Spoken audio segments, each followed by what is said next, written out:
Advertencia. Este programa, sus componentes y posibles invitados no tratan de expresar ideas políticas ni religiosas. En este programa solo divulgamos hechos históricos y relatamos leyendas, sin ningún posicionamiento político, ni religioso, ni social.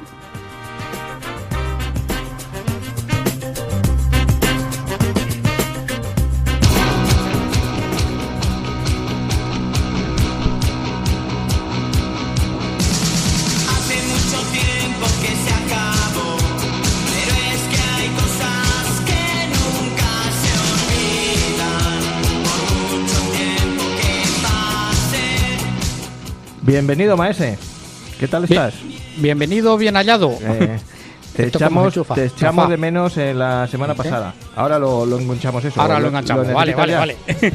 Pues sí, es que tenía otros quehaceres ineludibles, ¿sabes? Y bueno, pues ya estamos de vuelta. Te perdiste el programa de Ana Calvo. Sí, es verdad. ¿Lo has podido escuchar durante la semana? De nuestra granina, no, lo tengo todavía reservado. Pues, exactamente. Pues no te lo pierdas. Voy con retraso. Que por cierto se lo envió al manager de Los Secretos, a la familia y tal, y nos han contestado sí, he visto que va muy bien en el ritmo de las escuchas y eso es señal de que le está dando. Lo hizo muy bien. Sí, que Ana se documenta muy mucho y luego como le pone tanta pasión, pues jorobar. Eso, al final son buenos resultados seguros. Oye, el que nos falta es el jefe. ¿Qué paz? Digo, un lapsus. Me dijo que se iba a dar una vuelta, pero no sé cuándo volverá. Se fue a por tabaco, ¿no? La semana que viene estará. Pero si tú no fumas. El caso es que aquí el que no puede faltar soy yo, pero bueno, no pasa nada. No pasa nada porque hoy tenemos súper. Exactamente, no tenemos al jefe, pero tenemos a un gran jefe indio que... Vale, pues déjame que diga que estamos en No Me Cuentes Historias, el programa de historia de Onda Plana Santa Cruz, 107.4 de la FM. Y que bueno, pues que hoy es el programa 206, tenemos invitado especial y que lo vais a disfrutar. Así que enseguida volvemos.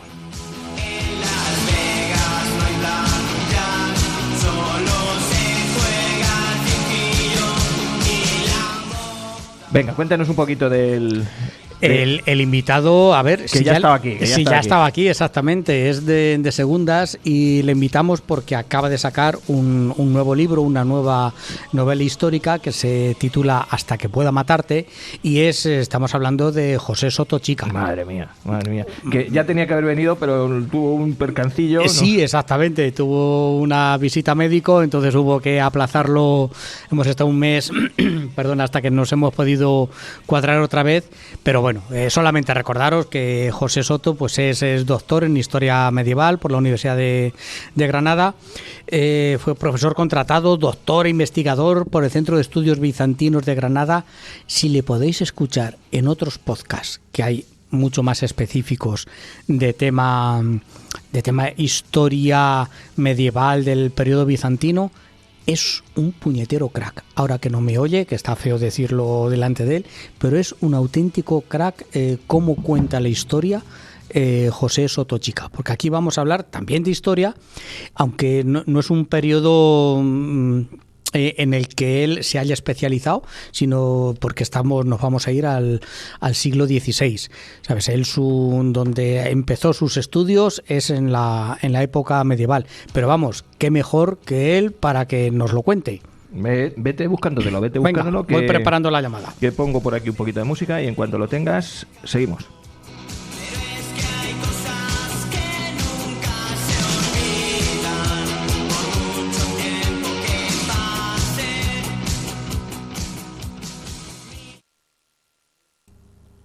José.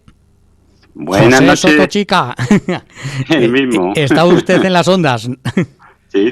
Además en buena onda. Muy buenas. En onda plana Santa Cruz de la Zarza. ¿Cómo está, José? ¿Cuánto tiempo sin oírte? Pues muy bien, muy contento aquí con mis personajes y con mis historias y muy feliz. Pues así da gusto, que ya decíamos, teníamos que jorobar y bueno, con ciertas dificultades lo intentamos el mes pasado, pero ahora ya sí lo hemos podido conseguir, porque les comenté a los chicos, digo, ¿ha hecho una novela, José? Digo, pero de quitarse el sombrero, vamos, porque, y mira que no es tu terreno, porque hasta que pueda matarte, que es el título de... se llama así. Pensaba que me estabas exactamente. amenazando. No, eso se lo diría al jefe, al director. Sí. Que, por cierto, habrás notado que estamos los dos nada más. El jefe se nos ha escapado. No te van a interrumpir mucho. Hoy estamos solo dos. Pues sí, la que os decía, Hasta que pueda matarte, es el último libro de José Soto Chica, que lo ha publicado en la editorial Despertaferro, una editorial de toda confianza para temas históricos. Son muy buenos. Tienes que llamar a estos de Despertaferro también, que nos vengan un día a hablar por aquí de sus cosillas, ¿no? ¿No tienes amistad con los editoriales? ¿No? Esto con esta editorial, con la gente de la editorial, sí. No. Conozco más autores, no tanto a la figura del editor, vamos.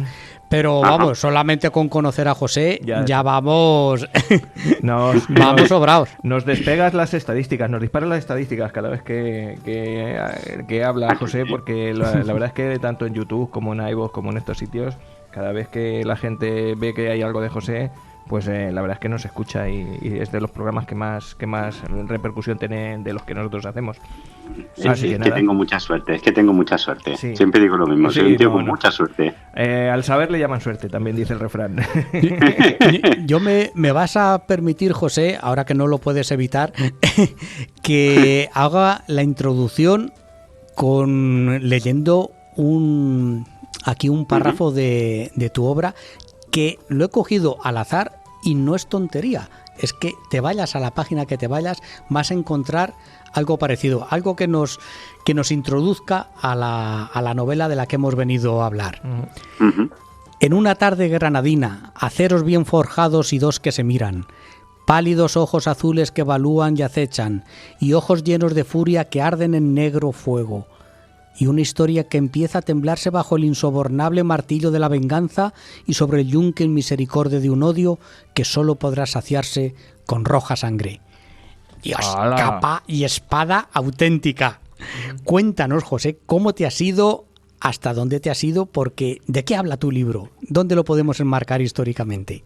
Bueno, pues estamos en 1569, en la Guerra de las Alpujarras, que fue, sin duda, aunque la gente no lo sabe, la guerra más dura que se libró durante el reinado de Felipe II aquí en España, ¿no? Una guerra durísima, ¿no? Y estamos, pues, al comienzo de una historia de venganza. ¿Y por qué? Pues porque quería cambiar de tercio, porque ya sabéis que yo soy especialista en lo que ahora llaman antigüedad tardía y alta edad media, y esto es el siglo XVI, que es nuestro gran siglo, gran siglo de España, ¿no? Es un salto al vacío el que has hecho.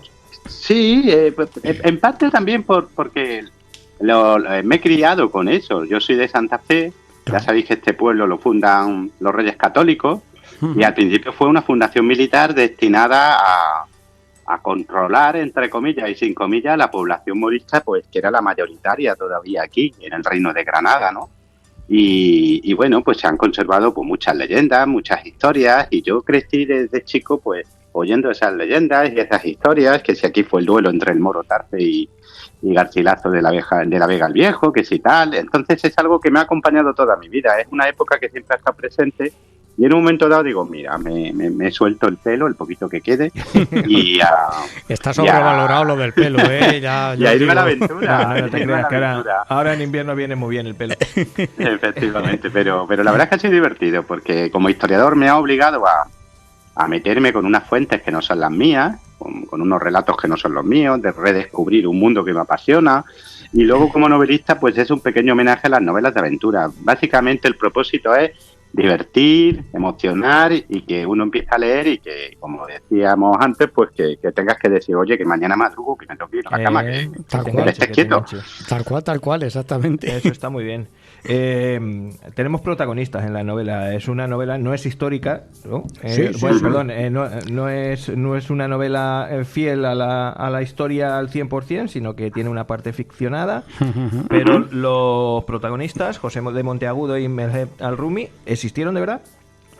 Son dos prototipos, es decir, aquí lo que tenemos son dos hombres que pudieron haber existido perfectamente porque representan los valores, representan la forma de ser, de las dos mejores tropas que nunca ha parido la tierra, que son los tercios españoles y los genízaros turcos, ¿no? De manera que ellos son un poco como una recreación de lo mejor de ambos, ¿no?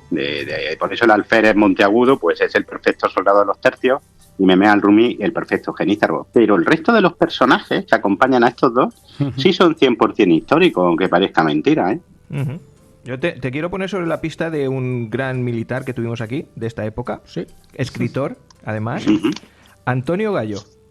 Búscalo porque... es del siglo XVII. Sí, es un siglo más, pero perteneció a los tercios, fue sargento mayor de los tercios, escribió 2 libros sobre pues eso, todo lo que tiene que ver con el ejército, maravillosos, y es natural de Santa Cruz de la Zarza. Y bueno, terminó luchando para el ejército portugués. Sí, tan mal le trataron aquí que se tuvo que ir a Portugal. Exactamente, sí. Acabó en la sublevación de Portugal en el otro lado, en el otro bando. Sí. Y son de este tipo de militares que lo llevan dentro, que lo llevan a saber. Sí. En este caso, José de Monteagudo, ¿no? Exactamente. Este hombre es que vive la milicia en primera persona, en todos los poros de su piel. Sí, la verdad es que sí.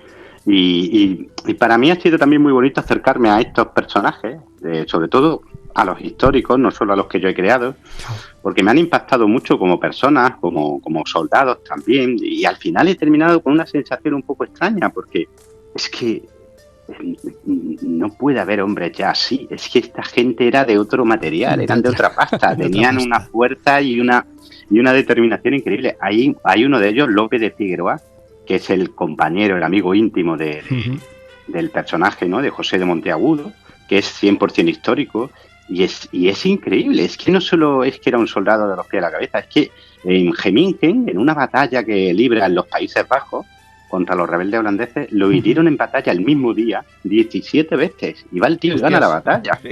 17. Que eran de otra pasta. Estaba hecho un colador. ¿Qué nos ha pasado, no? Uno dice que se supone que son nuestros antepasados, ¿qué nos ha pasado, no? Sí. Y aquí tenemos un padrastro y vamos con la tirita, cáchese la madre. Efectivamente.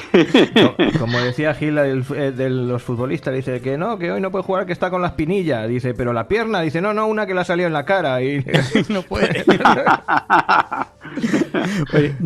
José, yo siempre he tenido curiosidad por ese alter ego de los tercios en el bando turco, por los genízaros. Cuéntanos un poquito de quiénes eran, de dónde vienen estas tropas de choque. Bueno, los genízaros se van a constituir junto con los tercios españoles en el cuerpo de élite, en la infantería de élite de los campos de batalla de Europa durante más de 200 años, ¿no? Tienen un origen bastante peculiar, en concreto a finales del siglo XIV, porque se basaban en una cosa que se llamaba literalmente tributo de sangre. ¿Qué era el tributo de sangre? Pues el sultán otomano, el sultán de los turcos, tenía muchas poblaciones cristianas bajo su dominio, ¿no? Sobre todo en los Balcanes, serbios, croatas, búlgaros, griegos, ¿no? Y entonces se les imponía un tributo. De cada X años a determinadas aldeas les tocaba entregar a los mejores niños de 7 a 10, 11 años, llegaban los recaudadores de impuestos, entre comillas, elegían a los niños más guapos, más altos, más que más destacaban por su inteligencia y se los llevaban como esclavos del sultán. ¿Por qué se hacía esto? Pues bueno, por varias razones. Por una manera de dominar a estas poblaciones, de privarlas de lo mejor que podían tener el día de mañana, etcétera, etcétera, ¿no? Y por otro lado, estos niños llegaban a Constantinopla y entraban en unas academias como no había en Europa en aquel momento, donde estos niños se formaban como soldados, pero también como funcionarios, también como ingenieros, también como artistas. Tenían una educación cuidadísima, pero también una educación brutal, ¿no? Cuando un niño salía de estas academias y después de pasar también por una familia turca, pues había renunciado a su fe primitiva, ya no era un cristiano, era un musulmán, tenía una vinculación directa con el sultán, es decir, al único al quien se debía era al sultán. El sultán se había convertido en su padre, en su maestro, en todo para él, y evidentemente tenía una formación castrense increíble. Eran auténticas máquinas de matar, no eran los mejores soldados de su tiempo, y la verdad es que esto hizo que el Imperio Turco contara siempre con un cuerpo de élite que solo se podía medir de tú a tú con los tercios españoles. Fijaros hasta qué punto era así. El duque de Alba, que todos lo tenemos en la memoria, ¿no? Como uno de los grandes generales de la historia de España, contemporáneo de de esta aventura que yo cuento, pues al final de sus días estaba como amargado el hombre, ¿no? Y en una carta decía que sí, que había combatido contra ingleses, contra franceses, contra holandeses, contra alemanes, pero que en el fondo pues se hallaba el hombre un poco triste porque no había podido medirse con los turcos, con los genízaros, que eran los únicos que se merecían el nombre de soldados, ¿no? En Europa, ¿no? Hostia. Pues estos eran los genízaros, ¿no? Que se pasaban la vida así como servidores del sultán. Mucho odio y fanatismo entre estos bandos, ¿no? Se tenían ganas. Se tenían sí, era una época de mucho... Eran los dos únicos imperios que realmente contaban, porque a nosotros, pues por la influencia de la televisión, del cine, de la literatura, ¿no? Siempre nos han vendido que aquí lo que contaba era la Inglaterra de Isabel, ¿no? O la Francia de Francisco I, de Enrique, ¿no? Es lo que más le gusta a Joaquín. Pues estos no contaban nada, ni estaban ni se les esperaban, estaban para estorbar, eso sí, podían... Pero disputar la hegemonía de España solo se la podía disputar el Imperio Turco Otomano, y en parte, pues, gracias a que era un imperio muy desarrollado. Ahora nos parece increíble, pero la ciencia, la técnica, el arte en el Imperio Turco estaba a la altura de como podía estar en España y muy por encima de Inglaterra y de Francia, ¿no? Eran las dos potencias más avanzadas y más desarrolladas de la época. Sí, nos vemos muchas veces... yo el primero, sugestionado por Flandes, y sí. Demonios, el gran teatro de operaciones era el Mediterráneo, el flanco sur de Europa. Ahí era donde realmente se la jugaba. España, como se demostró, podía perder Flandes y no pasó nada. España siguió para adelante, pero hay leche. Si los turcos hubiesen ganado en Lepanto, hubiesen tomado Malta, otro gallo hubiera cantado, pero no para España, para Europa. Sí, por supuesto. Los planes que tenía el sultán turco, en este caso Selim II, y quedaron reflejados en una carta que le envía a su primer visir, del gran visir, Sokoyu Mehmed Pachá, que es otro personaje de la novela, ¿no? En una carta que le envía el almirante de la flota turca, a Ali Pachá, le deja claro cuáles son sus siguientes pasos en cuanto comience el año 1572, una carta que llega justo después de que se pierda Lepanto, es decir, no pudo leerla Ali Pachá, ¿no? Pero en esa carta lo que se le ordenaba era que entrara en Italia, que tomara Venecia y que marchara hasta Roma, ¿no? Entonces, si Lepanto se hubiera perdido o si no se hubiera librado, pues probablemente Italia hoy pues sería un país muy diferente, e Italia, quien dice Italia diría Europa entera, ¿no? Porque el Imperio Turco en ese momento tenía fuerza para eso, ¿eh? Estaba mandando una flota a Borneo y las Filipinas, con el tiempo también navegarían por las costas de América, tenían una hacienda pública, unos ingresos superiores a los que tenía la monarquía hispánica en aquel momento, su ciencia, su tecnología estaba a la misma altura, es decir, que la verdad es que podían haberlo hecho. Y después de Lepanto, sin embargo, van en caída libre, se acabó. El Levante para ellos es su pico, su cenit. A partir de ahí el Imperio Turco lentamente, pero inexorablemente, va cayendo, y eso en parte pues es una de las consecuencias de esa gran derrota que sufren en Lepanto. Sí, porque las Alpujarras es esa guerra olvidada, que quedaron eso, cegados por el esplendor, por el brillo de Flandes, de Breda y demás. Y resulta que tuvimos aquí una mini guerra civil en las Alpujarras, porque aquello fue una guerra civil de cristianos contra musulmanes, de musulmanes entre ellos, porque no todos apoyaron a los rebeldes. Y eso puede ser la base de ese odio que se desprende en la novela, porque se desprende odio entre unos y otros. Sí, y además me gusta mucho que lo traiga a colación, primero porque es una guerra olvidada, luego como buena guerra civil, pues fue una guerra despiadada, muy, muy dura, en la que se cometieron muchas barbaridades por los dos bandos, y que fue también una guerra que hoy llamaríamos proxy.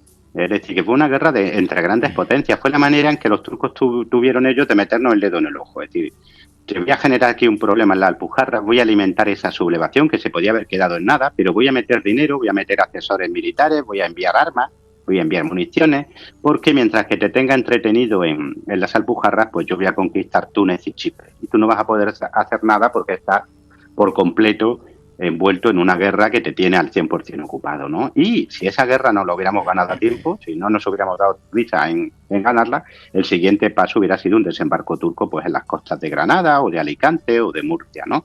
Y fíjate que además la guerra de las Alpujarras es una guerra donde se forman los grandes capitanes de aquel tiempo. Por allí pasan todos, don Juan de Austria, don Álvaro de Bazán, Lope de Figueroa, Requesens, es decir, todos esos grandes nombres que todos vinculamos pues, con la guerra en Flandes o en Italia, realmente donde se forman como grandes soldados, donde dan sus primeros grandes pasos, es la guerra de Granada, es la guerra de la Alpujarra. Entonces, a mí me parecía bonito rescatar esa guerra, que en novela además se ha tratado muy poco, y cuando se ha tratado ha sido de forma sentimental, de historias de amor o historias de choque cultural o religioso, ¿no? Pero nunca se ha tratado la guerra en sí, y fue una guerra durísima.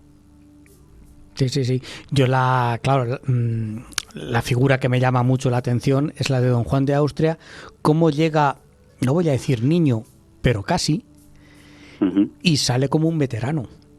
Porque es tanto lo que tiene que ver, es tanto lo que ve padecer a sus soldados, eso sí, da la talla como el primero. Como Juan de Austria es un personaje que enamora. Sí, a mí me enamora este personaje porque, al contrario de lo que pasa en mi época, Joaquín, en mi época, pues siglo III, IV, V, VI, VII, ¿no? Son siglos donde hay muy poca documentación, lo que tienes son las crónicas, tienes alguna cosilla más, ¿no?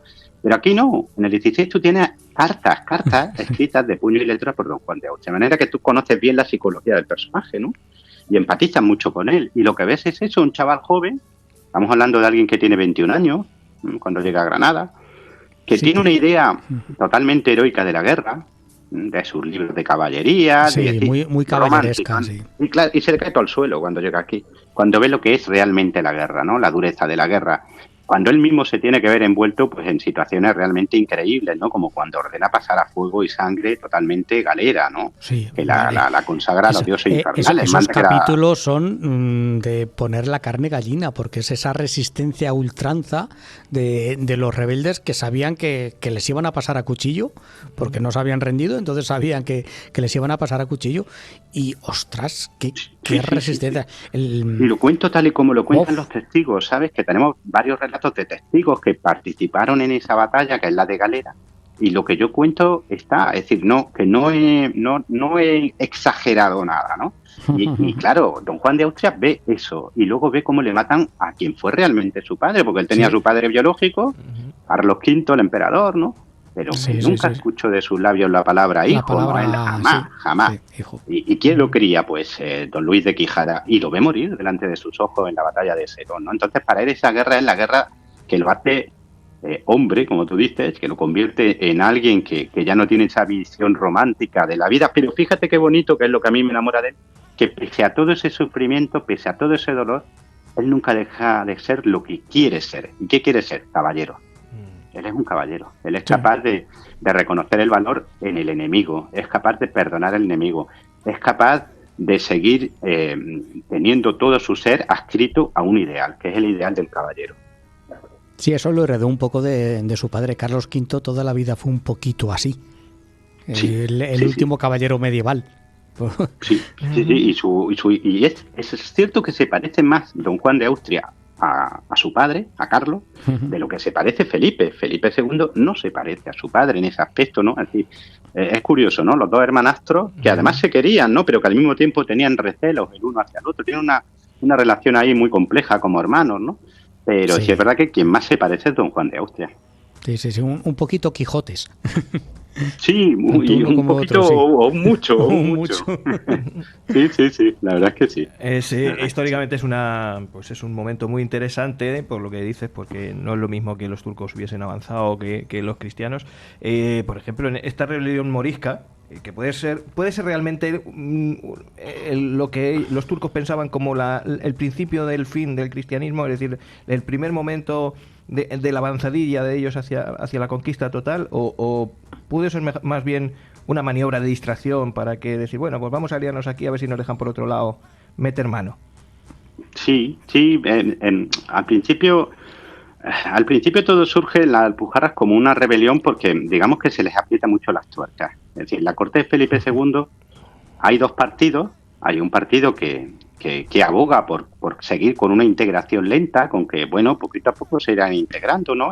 Oficialmente ya son cristianos, es cierto que mantienen usos y costumbres, pero bueno, poco a poco irán acercándose, etcétera. Y hay otro partido que lo encabeza el obispo de Granada y algunos nobles, que abogan por una, digamos, no, aquí no hay que darle tiempo a nadie, aquí mañana te tienes que convertir en un buen castellano viejo o se acabó, elige, ¿no? Claro, al principio hay una rebelión, pero hay una rebelión que ni siquiera los rebeldes esperaban que fuera a convertirse en una guerra.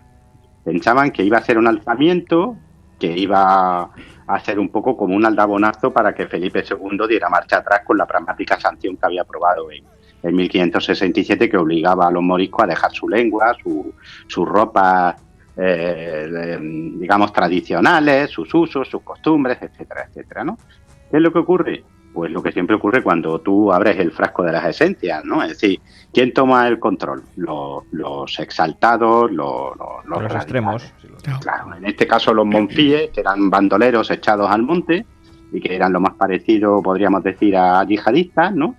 Y en el lado de los cristianos viejos, pues no es el marqués de Mondéjar, que es un moderado, el que termina imponiéndose, sino los Fajardo de Murcia, que eran mucho más radicales, ¿no? Entonces, al final, los primeros compases de la guerra, que podía haberse convertido en un alzamiento que se hubiera acabado en un par de semanas, pues como toman el control los exaltados, pues empiezan a cometer barbaridades, atrocidades, empiezan a correr la sangre, y cuando la sangre corre, pues no hay manera de pararla. Y Felipe II se encuentra con una guerra que él jamás hubiera esperado, porque él sabía que podía haber un alzamiento, pero pensaba que se iba a quedar todo, pues eso, en una cuestión de orden público, sí, efectivamente, en un motín. Y no, y también porque los turcos estuvieron al quite. Sí. A las pocas semanas del alzamiento, ya está el bey de Argel, que es el gobernador turco en el norte de África, ya está enviando armas, municiones, dinero para alimentar la sublevación. Desde el minuto uno los sublevados se convierten en marionetas de los turcos. Yo lo que pensaba cuando leía esto, el asedio a Galera, digo, a ver, esta gente ha tenido que tener ayuda desde el principio, porque civiles no pueden estar tan armados y tan bien preparados como para resistir el asalto de 3 tercios a la vez. Sí, efectivamente. Yo veo mi pueblo asediado por 3 tercios y aquí, quitando 4 cazadores, aquí no hay armas. Demonios, pues yo me imagino en el siglo XVI, poco más. Un arma era cara, no estaba al alcance de un cualquiera. Esto tuvieron que tener armamento de fuera y formación militar de fuera. Sí, es lo que os decía antes. Aquí lo que nos cuentan las fuentes, tenemos 3 testigos de la guerra que además estuvieron implicados, ¿no? Que nos dejan la relación de la guerra, ¿no? Y los 3 nos hablan de hecho, de la llegada dependiendo de los números, pues de 400 a 800 turcos, genízaros, que es lo que hoy llamaríamos asesores militares, que son los que vienen aquí a enseñarles a combatir a los moriscos que se han alzado y están llegando continuamente a las costas de Granada, del Reino de Granada, que ya sabéis que más o menos sería lo que hoy es Málaga, Granada y Almería, a grosso modo, ¿no? Pues están llegando continuamente embarcaciones pues, con municiones, con voluntarios, que unieron miles de voluntarios a combatir aquí, voluntarios de lo que hoy sería Marruecos, de lo que hoy es Argelia, de lo que hoy es Túnez, etcétera, etcétera. Claro, la guerra no hubiera durado 2 años largos sin ese apoyo constante en instrucción militar, en armamento, en dinero que se le hace desde el norte de África y desde el Imperio Turco. Sí, fíjate, cuando venía a mi pueblo para grabar el programa, venía escuchando un podcast de la guerra de Bosnia. Y sí, era por un libro que ha escrito un militar español que estuvo allí y estaba hablando de los serbios, los croatas y un poco hablaba de los bosnios en este sentido. Dice, porque eran musulmanes, pero bueno, musulmanes de aquella manera. Dice, realmente lo que les radicalizó fue la llegada de gente, de yihadistas de otros países del mundo árabe, que eran los que sabían manejar las armas y los que iban realmente fanatizados.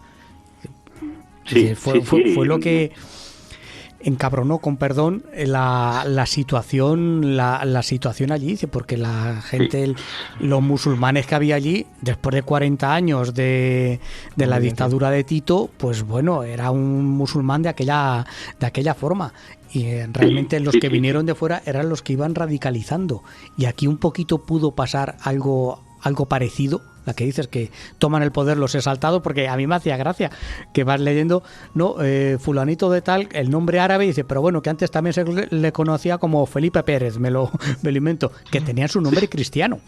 Sí, es que tú no distinguías a un morisco de un cristiano viejo, si es que era, que tú te quitabas los zaragüeyes y el turbante y tú, pues como cualquier cristiano viejo y viceversa, si un cristiano viejo se vestía de morisco, pues morisco pasaba, porque es que no había diferencia. El abanderado del protagonista era un morisco. Sí. Miguel el Moro, efectivamente. Exactamente, eso, apodado por los castellanos el Moro. Todo el mundo sabía que era Moro, pero él mismo pues se había, pasado al otro lado, o ya no sabía ni lo que era. Cristiano, musulmán, pues tenía sus tradiciones, pero se estaba adaptando a la nueva sociedad. Es que a mí eso me gusta mucho, Joaquín, porque tú sabes, yo estuve en Bosnia. Sí. Y a mí ese problema de la identidad es un tema que me interesa mucho porque lo viví allí de jovencito. No sabía que habías estado allí. No, estuve yo en el 95 como soldado profesional destacado allí en Bosnia. Ajá. Cuando todavía estaba la guerra en su apogeo. Y a mí fue un tema que me impactó mucho. ¿Por qué? Porque ¿qué somos nosotros? Es decir, tú te defines cuando te obligan a definirte. Es decir, cuando de repente resulta que tienes que elegir bando. La gente no elige bando así porque así, elige bando cuando la obligan, ¿no? Yo es algo que allí veía. Tú veías, por ejemplo, Mostar. Mostar había un dato que a mí me dejó frío. Era que antes de la guerra, el 40% de las familias eran mixtas. Es decir, en tu familia pues había, pues tu primo se había casado con una musulmana, o tu sobrino estaba con una serbia, o el 40% de las familias eran mixtas. Y esa gente terminó matándose entre sí. ¿Por qué? Porque hay una cosa que se llama política. Y la política tiene la mala costumbre de enfrentar a la gente, de hacer que tú tengas que definirte. Y de repente, ese día tú tienes que decidir si eres serbio, o eres musulmán o eres croata, que a lo mejor nunca te lo habías planteado. Pero de repente se convierte en una cuestión básica, porque ya no ves a tu vecino como a tu vecino, sino como el otro. El enemigo. Y el otro que además es peligroso de repente. Es peligroso. Eso me lleva a muchos sitios, me lleva a la Guerra Civil Española, me lleva a la actualidad a Siria, a Israel, Efectivamente.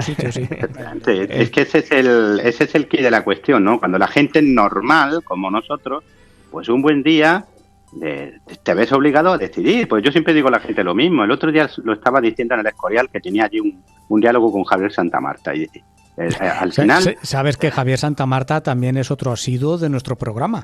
No lo sabía. También lo tenemos por aquí. Don Javier, exactamente, cada 2x3 lo tenemos por aquí. Tenemos una comida pendiente con él. Mira, tenemos ahí amigos comunes. Claro que la verdad es que majísimo. Javier Santamarta, majísimo. Y bueno, y yo se lo decía, es decir, yo mi experiencia en esa guerra fue la de que de repente a ti te puedes ver metido en un berenjenal muy grande. Nosotros teníamos enfrente un señor que para sobrevivir pues convirtió su casa, en la casa que tenía enfrente del cuartel donde estábamos nosotros, pues en una pizzería. Tú ibas allí por la noche, cuando terminas tu servicio, a tomarte una cerveza, a comerte una pizza, sí, vale, hasta ahí bien. Pero este señor, que era un tío majísimo, que le gustaba el fútbol, que tenía una mujer a la que adoraba, que jugaba con su hijo, que bromeaba contigo, pues los viernes pasaba un autobús que iba recogiendo a los milicianos, a la gente normal, y se la llevaba a Mostar. Y este hombre era francotirador. Y este hombre tú, cuando lo volvías a ver el lunes, sabías positivamente que había matado a alguien en la cola del pan. Entonces, eso te da un escalofrío porque lo que a ti te apetece es que un francotirador, un asesino, sea alguien malvado, sea alguien malísimo, sea un enfermo, sea un psicópata. Y no, la gente que mata en la guerra es como tú y como yo. Es como tú y como yo. Que de repente se ve metida en algo que jamás hubiera soñado que le podía pasar. Y que le supera. Claro. Eso es. Por eso yo siempre tengo mucho resquemor cuando la gente empieza a categorizar y a dividir, pues tú eres de este sitio, yo soy de este, tú eres de este bando, yo soy del otro. Uf, ya, amigo, cuidado. Me pongo nervioso. Sí, es que según describes en tu novela, la guerra allí es que fue un punto más de crueldad de lo que pudiera ser la guerra de Flandes, por coger algo de la misma época, aunque fue mucho más dura. Ninguna guerra es blanda, pero esta, y tal vez por eso, porque al final se estaban matando entre vecinos. Efectivamente. ¿Tenemos números? ¿Hay números de muertos de las Alpujarras. Sí, más o menos tenemos estimaciones que van, es decir, tenemos datos de distintas batallas, de distintos asedios. Fue una guerra muy de guerrillas también. Y hay estimaciones, más que el número de muertos, que dependiendo de la historia de Europa, van a decir entre 50 y 60.000 personas, ¿no? Que ya son, bueno, porque sobre todo estamos hablando de un sitio, que era Reino de Granada, que tenía una población de 300.000 habitantes. Claro, es que es total, ¿vale? Es media provincia de Granada, ni siquiera es... Claro, en aquel momento, pues estamos hablando de que 1 de cada 5 habitantes del Reino de Granada murió en esta guerra, ¿no? Pero más que eso es la crueldad. Fue una guerra muy dura, muy cruel, porque había sembrado mucha desconfianza, mucho odio y habitualmente, pues, no se daba cuartel. Es decir, cuando se tomaba un pueblo, por ejemplo, pues todos los que tenían más de 12 años, todos los hombres mayores de 12 años, por decir hombres, ¿no?, pues eran pasados a cuchillo y el resto de la población era vendida como esclava, ¿no? Y cuando los monfíes o los rebeldes moriscos pues entraban en un pueblo, pues lo primero que hacían era degollar a todos los cristianos viejos. Aquí no se daba cuartel ni por un lado ni por otro. Sí. Tuvo mucho peso en la fría estadística eso que le restó fuerza a la monarquía de Felipe II para acometer a otros frentes, porque al final eso, yo las partes de tu novela veo por lo menos 3/3, imagino que habría más incluso. Ostras, eso es mucho para el ejército de la época. Sí, sobre todo porque los recursos que tenía Felipe II, que era una monarquía mundial, pero era una monarquía con recursos que eran limitados. Y fijaros que estamos en 1569-70, ya está ya la rebelión en Flandes, 1567 ya está combatiéndose en Flandes, y claro que le restó, porque si tú te traes, como se tuvo que traer 2/3 de Italia, si tienes que levantar un tercer tercio en Granada, que fue el de López de Figueroa, si tienes que desviar lo que es la flota de galeras a patrullar el litoral levantino y mediterráneo, pues evidentemente, primero, no estás protegiendo Italia, que se vio sometida a unos ataques por parte de los piratas turcos brutales, no estás protegiendo Túnez, que en aquel momento era una posesión española, y no la toman los turcos en enero del 70, los rebeldes holandeses pues están mucho más tranquilos, mucho más sueltos, porque no hay recursos para atender aquel frente. En fin, para Felipe II fue un problema gordo, pero gordo. Tuvo que desviar muchísimos recursos a una guerra con la que no había contado, ¿no? Y además, lo peor, hoy diríamos, el PIB del Reino de Granada, por decirlo de alguna manera, era una de las zonas más prósperas de la monarquía de Felipe II. Junto con Sevilla probablemente era la zona más próspera. Cuando termina esta guerra está arruinada absolutamente. Es decir, no solo es que tenga una guerra a la que tienes que destinar recursos, es que cuando la guerra termina te encuentras con que una parte considerable de tu reino está en la más absoluta ruina. Entonces, desde el punto de vista del turco, objetivo cumplido. 100%, nos la hicieron buena. Los turcos ahí jugaron muy bien sus cartas. También las jugábamos nosotros, Al tiempo que ellos están aquí metiendo dinero y asesores y armamento en las Alpujarras, Felipe II pues financió y promovió una sublevación de cristianos en Albania. En ese momento pertenecía a Turquía. Sí, justo a la par, Al mismo tiempo te la voy a devolver. Y se la devuelven en Albania. Claro, así jugaban los imperios, igual que ahora, si os dais cuenta, Sí. Fijaros lo que ha pasado en Siria, y en Siria pues tiene muchísimos puntos a favor de que haya sido una jugada pues para darle las espinillas a Putin. Tiene toda la pinta. Sí. Esta es la época del siglo XVI de que los armenios contactan con Felipe II, eso para abrirle un segundo frente al turco a la espalda. Sí, y a Rusia envía una embajada a los rusos, que en ese momento están en guerra contra los tártaros, que son vasallos de los turcos, para lo mismo, para promoverles una guerra allí en el Mar Negro también. Es decir, que aquí jugaban a eso los turcos y nosotros. Sí, no, claro, es jorobar. Sí, es geopolítica, quieras que no. Sí. Pues y después de las Alpujarras viene la madre de todas las batallas. Sí, y me encanta que la denomines así, porque aquí en España no se ha hecho justicia a Lepanto. Es que Lepanto es increíble. El otro día le daba yo una estadística a un compañero vuestro de radio, en este caso de aquí, de Canal Sur Radio. Ajá. Es que acordáis de Salvar al Soldado Ryan, ¿no? Sí. Es una película que tuvo mucho público, una gran película además. Bueno, para los americanos la batalla de la playa de Omaha en el desembarco de Normandía fue traumática, ¿no? ¿Sabéis cuántos muertos tuvieron los americanos en un día de combate en Omaha? 1.465 muertos, en un día de batalla. Para ellos fue traumático aquello, ¿vale? ¿Sabéis cuántos muertos tiene el bando cristiano en 4 horas en Lepanto? 8.000. No es decir, yo lo quintuplica, me he quedado corto. 8.000, es decir, Lepanto fue dantesca, ¿no? Es una batalla que no tiene comparación. Las galeras cristianas llevan 1.800 cañones, para que os hagáis una idea. Imaginaros lo que tenía que hacer eso. O sea, estamos hablando de 202 galeras, 204 galeras en el bando cristiano y unas 260, si no me falla la memoria, en el bando turco, pero luego alrededor había todo tipo de barcos más pequeños, fragatas, bergantines. Estamos hablando de 2 flotas como no se habían visto y como no volverían a verse hasta la Segunda Guerra Mundial, ¿eh? Estamos hablando de una batalla a unas proporciones increíbles que no volvieron a darse durante siglos, durante siglos. Y en esa batalla España lo puso todo, porque en Italia sí lo celebran mucho. Vosotros vais a Italia y en Venecia, en Roma, el Parlamento de la República Italiana, la parte de la entrada más bonita está decorada con pinturas de Lepanto, ¿no? Porque para los italianos fue también una gran empresa. Pero nosotros pusimos prácticamente la mitad de las galeras, 96 galeras de las 202, pusimos de los 26.000 soldados, porque no remeros, no marineros, soldados, 26 de los 26.000 que combatieron, 22.000 eran súbditos de Felipe II, ¿no?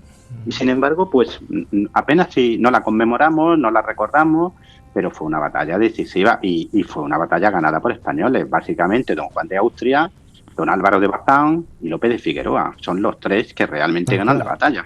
¿Cuál es la clave de esa batalla? El otro día la tuvimos aquí, la discutimos en uno de los programas. Sí. Pero la clave exacta, lo que decantó la balanza, a tu parecer, ¿cuál pudo ser?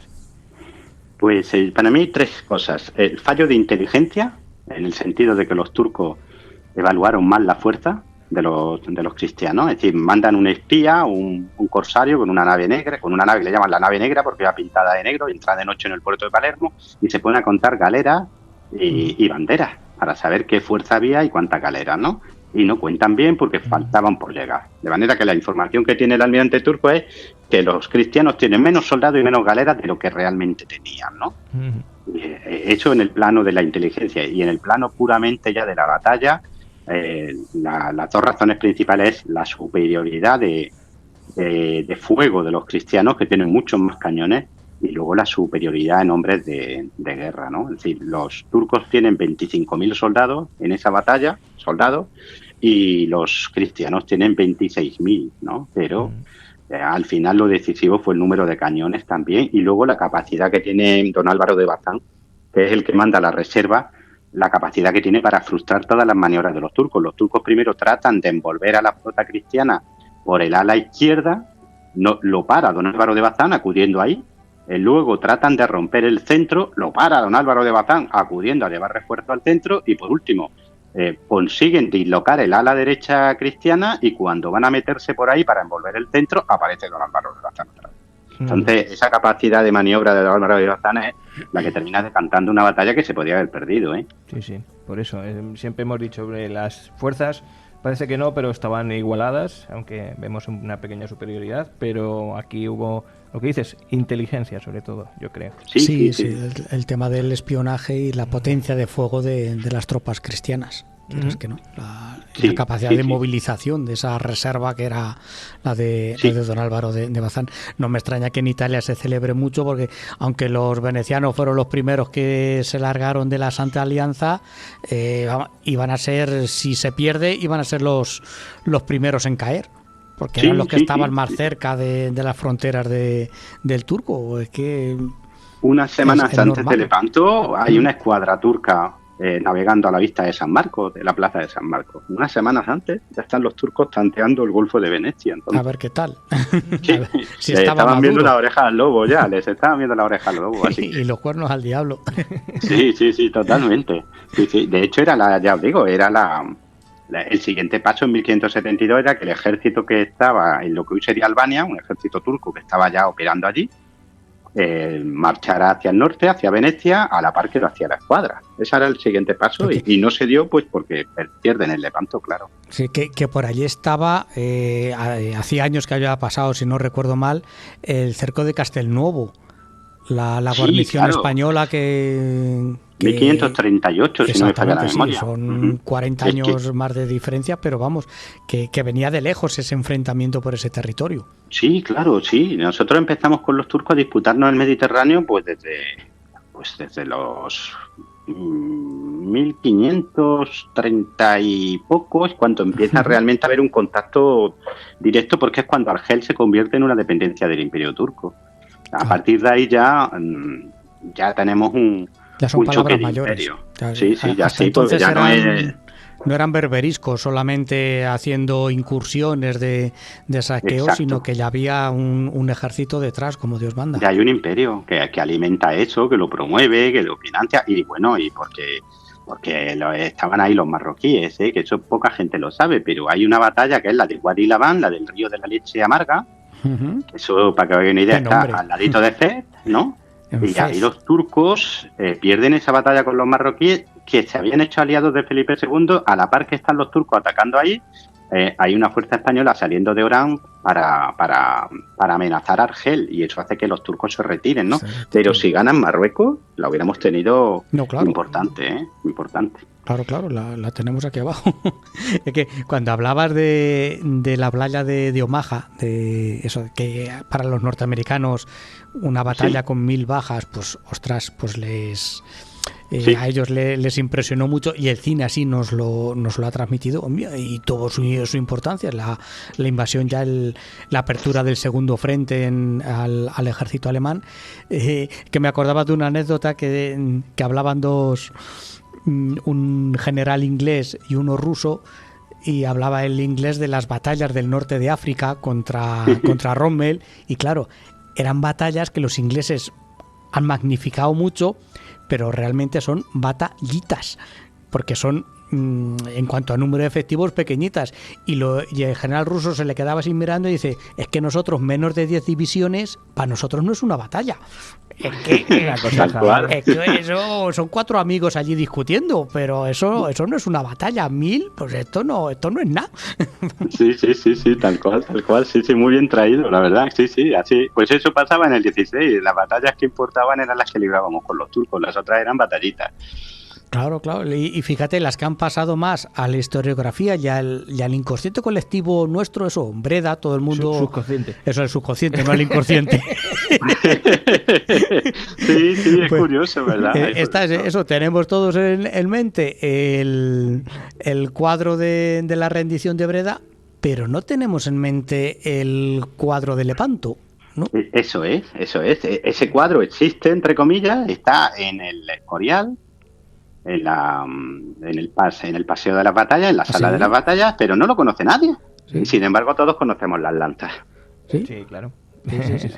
Curioso. Es otra laguna que novelas como la tuya, pues la verdad es que estamos en Navidad, queridos oyentes, hay que gastarse la casa del bolsillo. Qué mejor que un buen regalo, que un buen libro, que es el mejor de todos los regalos, y de verdad, Hasta que pueda matarte, José Sotochica, editorial Despertaferro. Por Dios, si es que es muy buena, Muchas gracias. He disfrutado, la verdad, muchísimo con la lectura de la novela Un sin vivir. Si tenéis que trabajar al día siguiente, cuidado a ver a qué hora empecéis a leerla, porque os va a fastidiar. Os fastidia la noche. Dejarla para los viernes, ¿no? Una novela dejarla para los viernes, exactamente. Dejarla para el fin de semana. Bueno, pero supongo que, José, no te quedas aquí, ¿no? Sigues para adelante, tienes más proyectos y más. Sí, claro que sí. Yo no puedo vivir sin escribir. ¿Vuelves a lo anterior o vas a continuar por aquí, por el siglo XVI? Pues mira, nos vamos a volver a una en el siglo VIII, igual que Quilona, ¿vale? No puedo decir más, pero digamos que volvemos a esa época, pero hasta que pueda matarte, ya también eso sí lo puedo anunciar, tiene segunda parte. Así que ahí seguiremos también en el 16. Volvemos al octavo. No he querido yo hacer spoiler si al final la mata el mayordomo o no la mata el mayordomo, pero si tiene segunda parte, sabéis que aquí hay lío, aquí hay mucho lío. Sí.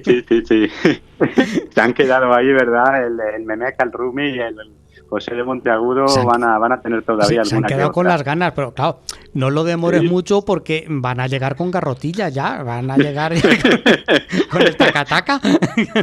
Por pieza, van a llegar por pieza. Claro, sí, exactamente, porque ya están hechos unos zorros los pobres aquí. Tal cual. A ver qué les quito para la siguiente, a ver qué pieza. A ver qué pieza, exactamente. Yo sí, es verdad que he echado un personaje en falta. ¿Sí? El Lepanto. Sí, ¿cuál? Un señor manco. Bueno, sí, lo he hecho aposta, ¿eh? Lo has hecho aposta, claro, por no desviar. Digo, es que lo quiero reservar para la segunda parte. Porque mira, me decía el editor. ¿Y Miguel de Cervantes? Oye, es que se me come la novela, es que yo no quiero hacer la novela de Miguel de Cervantes. Si al fin y al cabo es un soldadillo de los que va por allí en este momento. Sí, no, es que aquel día el pobre, pues entre la fiebre que tenía y luego le pegaron 2 arcabuzazos, en fin. El pobre te pegan 2 arcabuzazos, es que tú date cuenta, Dios mío. Es que esta gente, es que con menos de 2 arcabuzazos, no. Es la diferencia. No estabas herido, ¿no? Claro. En el fútbol profesional es la diferencia entre un futbolista y un ciclista. Bueno, hay relaciones de los que pelearon en Lepanto. Hay una muy graciosa de uno de los combatientes lamentándose porque no había recibido ninguna herida aquel día en la batalla, ¿no? Como diciendo, hay que ver qué mala suerte que no me han pegado un tiro. Oye, escucha, José, eso nos pasa mucho aquí en Santa Cruz con otra cosa, con una cosa muy típica de aquí. Aquí en las fiestas soltamos torillos de fuego, con sus carretillas correspondientes y tal, y la gente va con su ropa vaquera para que no se queme y tal, porque son unos torillos ya... Sí. Considerables, y la gente celebra que el torillo le queme un poquito la ropa y se pone así, no me ha hecho nada y no me ha tocado, mira, vengo entero, tal, o sea que un poco... No está todo perdido, no está todo perdido. Pero sí, ¿Cuándo tenéis la fiesta? Aquí en agosto, en agosto, la Virgen de agosto, bueno, no en el 15 de agosto que es cuando la Virgen es, sino a finales de agosto, el 24 o 25 de agosto. Pues, algún día habrá que hacer una visitica, que eso tiene que ser bonito. Por aquí estamos, ya te digo, lo más particular para la gente joven, bueno, aparte de todo lo que hay y tal, es bajar a las 3 de la mañana a Los Caños, que está en la parte de abajo del pueblo, a correr el torillo de fuego. Y ya te digo, sobre todo los que se inician, los niños de 12, 14 años, suben tan contentos cuando le ha pegado un restregón, una carretilla en el pantalón, o cuando... Porque afortunadamente ya, según vamos, hay pocas heridas graves. La verdad es que no es...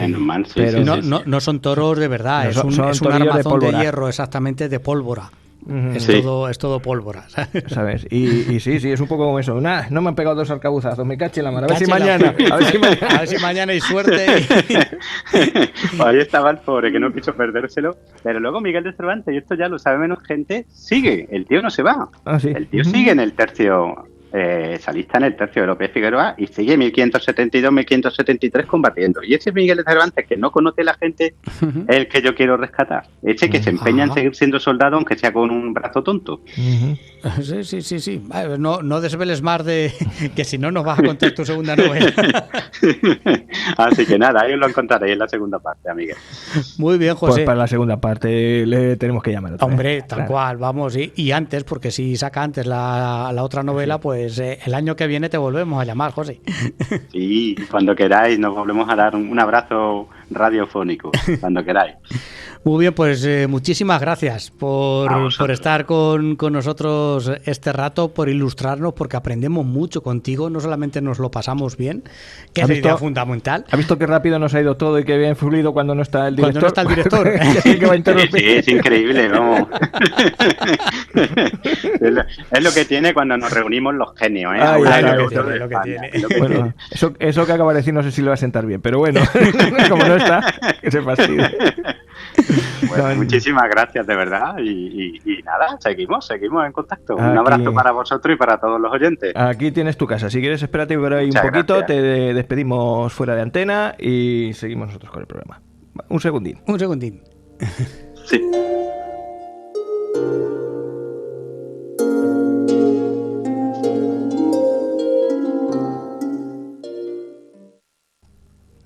pues la verdad es que así da gusto. Con todo fluidito, cortito, al pie, exactamente, pero ¿qué más quieres? Es que, claro, si desvelas más del libro, pues resulta que no... Claro, lo destripas. ¿no? Yo creo que hemos contado lo que había que contar, tratado de meter el gusanillo, porque la verdad es que está muy bien, es pura acción. Dilo otra vez, que no lo he dicho. Está muy bien. Pero tiene muchísima acción, tiene muchísima historia. Es todo historia, es la rebelión de las Alpujarras y la batalla de Lepanto. Pero es un ritmo trepidante. Es Dios mío que le mata, Dios mío que le mata. Indiana Jones es un vulgar aficionado al lado de los dos protagonistas, el turco y el cristiano. Hay amoríos, hay misterios. Mira, me estaba acordando, es que no le he querido sacar otro tema por no desvelar más cosas del libro, pero es que está estupendamente bien. A mí hacía tiempo que no disfrutaba tanto leyendo un libro, pasándomelo pipa. Sí. Oye, mira, pues hoy nos va a dar tiempo, ¿sabes a qué? Que normalmente en estos programas no lo hacemos, a dar las redes sociales, número de teléfono y demás. Exactamente, sí. Pues ya aprovechamos a recordaros nuestro muro de Facebook, No Me Cuentes Historias, donde ahí nos podéis... Vamos subiendo cuando buenamente Dios nos da a entender los enlaces a los programas. Y desde que he descubierto en Instagram, que también estamos en Nome-Cuentes Historias, que también nos podéis seguir por allí, que puedo colgar las historias en Instagram y a la vez subirlas en el Facebook. Con la mitad de trabajo, el doble de producción. El doble de producción. Estoy desbocado cuando tengo tiempo. ¿va? Te pasa a mí como con las inteligencias artificiales. Estoy descubriendo un mundo. Dale al botón. Y si doy aquí, ¿qué pasa? Pues eso, ya os hemos dicho: Facebook, Instagram, nuestra cuenta de Twitter, @nomecuentesonda. Tenemos también nuestro canal de YouTube, No Me Cuentes Historias. Tenemos la cuenta de Spotify, No Me Cuentes Historias. Y luego creo que ya terminamos con la plataforma de iVoox, donde tenemos los dos programas, No Me Cuentes Historias y No Me Cuentes Biografías. Que hemos dicho antes que estábamos ya con el Conde Duque. Exactamente, el Conde Duque. Y que Duque. no vamos a repetir algunas de las que ya hemos puesto, pero ya hasta la vuelta de Reyes no ponemos cosillas nuevas. Exactamente. La semana que viene será el último programa de este año, que no de esta temporada. La temporada, pues continuaremos después, ya veremos cuándo volvemos, cuando volvemos a dar la tabarra, exactamente. Si vuelve el jefe, que no sabemos cuándo va a volver. Pues no, la verdad que no tengo ni idea de cuándo cae. Lo mismo le hago una canción y todo. Sí. ¿Tú crees que lo mismo la semana? Sí. Sí, ¿no? ¿Me va? ¿Tú crees? Aprovechando que no está. Aprovechando que no está. ¡Oh, qué libertinaje! Muy bien, voy a ir poniendo la canción de despedida, la que tenemos de Siniestro Total, y intentamos pensar de qué vamos a hablar la semana que viene, en el último programa de temporada, que nos toca programa normal, ¿no? Sí. Pues venga, lo pensamos. Venga, ahora os contamos.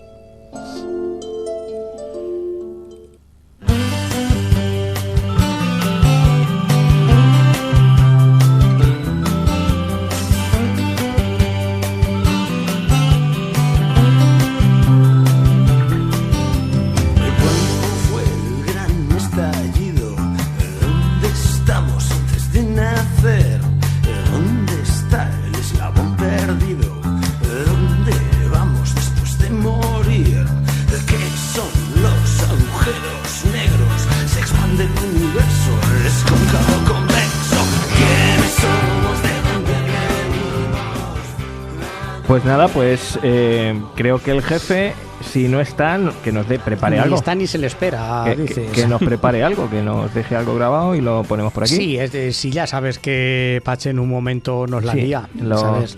Como no sabemos si sí o si no, si va, si viene, si está o no está, nada más que pone la mano, cobra un y ya espíritu está. libre y se va con el roscón de Reyes, se va con el aguinaldo. Eso nos da ventaja a nosotros para hacer dos secciones amplias, extensas, bonitas. No sé. Tranquilas. Tranquilas.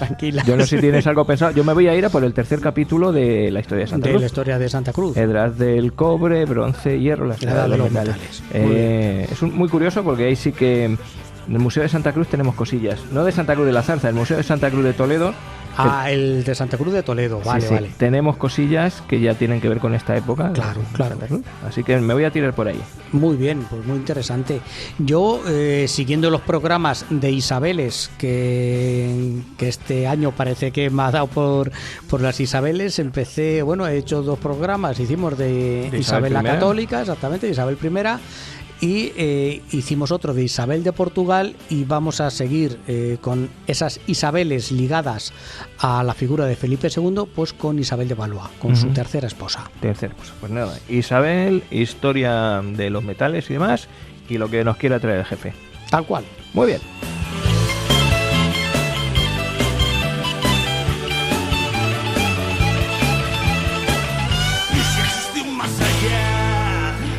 Y como ahora mismo es una hora justa de programa, lo hemos clavado. Clavado. Qué profesionales.